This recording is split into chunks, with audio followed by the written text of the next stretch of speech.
కొన్ని సంవత్సరాల క్రితం రేడియో ప్రసంగికులైన చార్లెస్ పుల్లర్ గారు రేడియోలో ప్రసంగిస్తూ నేను వచ్చే ఆదివారం పరలోకం అనే అంశం పైన మాట్లాడతానని అన్నారు. మరునాడు ఆయనకు పోస్ట్లో ఒక ఉత్తరం వచ్చింది. అనారోగ్యంతో ఉన్న వృద్ధుడు దాన్ని వ్రాశాడు.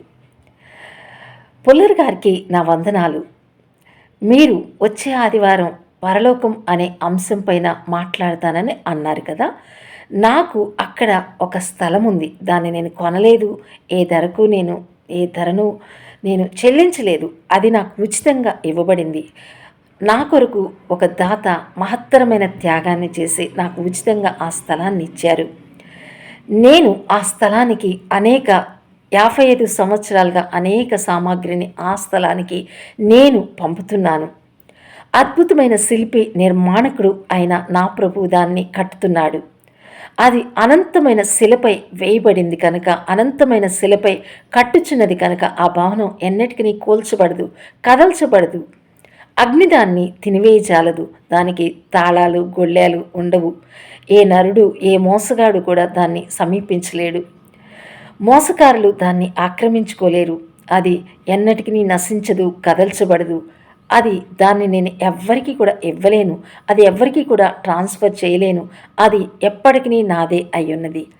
నేను గత 55 సంవత్సరాలుగా అనేక సామాగ్రిని నేను అక్కడికి ఆ స్థలానికి నేను పంపుచుండగా నాకు ఒక అద్భుతమైన నివాస భవనం అక్కడ కట్టబడుతోంది. నేను అక్కడికి ఎప్పుడు వెళ్ళిపోతానో కూడా నాకు తెలియదు. నేను అక్కడికి వెళ్ళాలంటే ఒక మరణలోయ అనే దాన్ని నేను దాటాలి. ఆ మరణలోయ అంటే నాకు ఏమాత్రం భయం లేదు. విడువను ఎడబాయను అని నాతో సెలవిచ్చిన నా ప్రాణ స్నేహితుని యొక్క నేను జతగా ఉన్న నా ప్రాణ స్నేహితుడు, నేను స్నేహం చేసిన నా స్నేహితుడు ఇచ్చిన వాగ్దానములు నా కొరకు అచ్చురూపంలో నా యొద్దనే ఉన్నాయి. నేను ఆ మరణలోయలో గుండా సంచరించినప్పుడు నేను ఏమాత్రం భయపడక పరలోకం అనే నగరానికి చేరుకుని పరలోక పట్టణంలో నా కొరకు ఉంచబడిన నివాస భవనంలో ఎల్లప్పటికీ శాశ్వతంగా నేను నా ప్రాణ స్నేహితునితో కూడా నేను కలిసి ఉంటాను. నా ప్రాణ స్నేహితుడు నా కొరకు ప్రాణం పెట్టాడు. నా కొరకు ప్రాణం పెట్టిన వానికంటే ఎక్కువైన స్నేహితుడు ఎవరూ లేరు కదండి. ఆయనే నా ప్రాణ స్నేహితుడు, నా ప్రాణమిత్రుడు, ఎల్లప్పటికీ నన్ను ప్రేమించేవాడు, శాశ్వతమైన ప్రేమతో నన్ను ప్రేమించేవాడు ఆయనే. కనుక నేను ఆ స్థలానికి ఎప్పుడు వెళ్తానో నాకు తెలియదు. పరలోకపు టిక్కెట్టుపై తేదీ లిఖించబడలేదు. కనుక మీరు వచ్చే ఆదివారం పరలోకం అనే అంశంపై మాట్లాడుతానని మీరు సెలవిచ్చిన ఆ అంశాన్ని నేను నా స్వంత ఇంటిలో, ఈ లోకపు ఇంటిలో నేను ఉండి వినాలని నేను ఆశిస్తున్నాను. కానీ వింటానో లేదో కూడా నాకు తెలియదు. నా పరలోకపు టికెట్టు తేదీ ఎప్పుడో నాకు తెలియదు. అక్కడికి వెళ్తే అక్కడి నుంచి ఇక్కడికి తిరిగి రావటానికి నాకు అనుమతి లేదు. ఇక్కడి నుండి ఏ సామాగ్రిని కూడా తీసుకుని వెళ్ళటానికి పర్మిషన్ లేదు.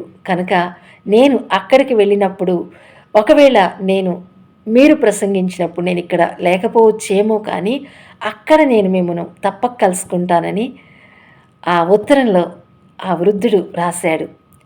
ఆ ఉత్తరం చూసి ప్రసంగికులు చార్లెస్ పుల్లర్ గారు చాలా సంతోషించారు. దేవుడు మనతో సెలవిస్తున్నారు, నేను మరలా వచ్చి మిమ్మల్ని తీసుకుని వెళ్తాను. ఆ స్థలంలో మీరు ఉండులాగున నేను మరలా వచ్చి నేను మిమ్మల్ని తీసుకుని వెళ్తాను అని చెప్పేసి యేసుక్రీస్తు ప్రభు మనతో సెలవిస్తున్నారు.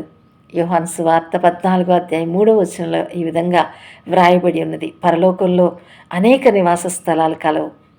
కనుక మనం నమ్మకంగా, నీతిగా, భక్తిగా, విధేయతగా, దేవుని చిత్తానుసారంగా ఆయన వాక్యపు వెలుగులో నడుచుకుంటూ పరలోక పట్టణంలో మనకొక భవనాన్ని యేసుక్రీస్తు ప్రభు నిర్మించడానికి మనం ఈ లోకంలో ఉన్నప్పుడు మన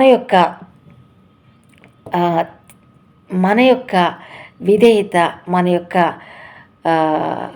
ఈ యొక్క ఆ యొక్క భవనం కట్టబడటానికి ఈ లోకంలోనే మనం పరలోకపు ధనాన్ని కనుక కూర్చుకుని మనం అక్కడికి యేసుక్రీస్తు ప్రభు మన కొరకు నివాస భవనాన్ని కట్టడానికి అనుకూలమైన రీతిలో ఈ స్థలంలో ఇక్కడ ఈ లోకంలో ఉండగానే పరలోకపు ధనాన్ని మనం సిద్ధపరచుకొని మన యొక్క సత్క్రియలను బట్టి ఆయనకు మన యొక్క సత్క్రియలను పంపించినచో ఆయన మన కొరకు చక్కటి భవనాన్ని కట్టబోచున్నాడు. మనది ఈ లోకం కాదు, మన లోకం పరలోకం, పరదేశం. మనం పరదేశులము, యాత్రికులం కనుక మనం భయముతో వణుకుతో మన సొంత రక్షణను కొనసాగించుకుంటూ మనం వెళ్ళే ఆ పరలోక రాజ్యానికి సదా సిద్ధంగా ఉండి ఆ లోకానికి మనం మరణలోయ అనే లోయ గుండా ప్రయాణం చేసి అక్కడ ఆ ప్రభువుని కలుసుకుని నిత్యముగా ఆయనతో ఉందాం, సదాకాలం ఆయనతో జీవిద్దాం, సదాకాలం సంతోషంగా ఆయన్ను స్తుతిస్తూ పరలోకంలో సంతోషంగా గడపబోచున్నాం. దేవునికి మహిమ కలుగునుగాక. ఆమేన్.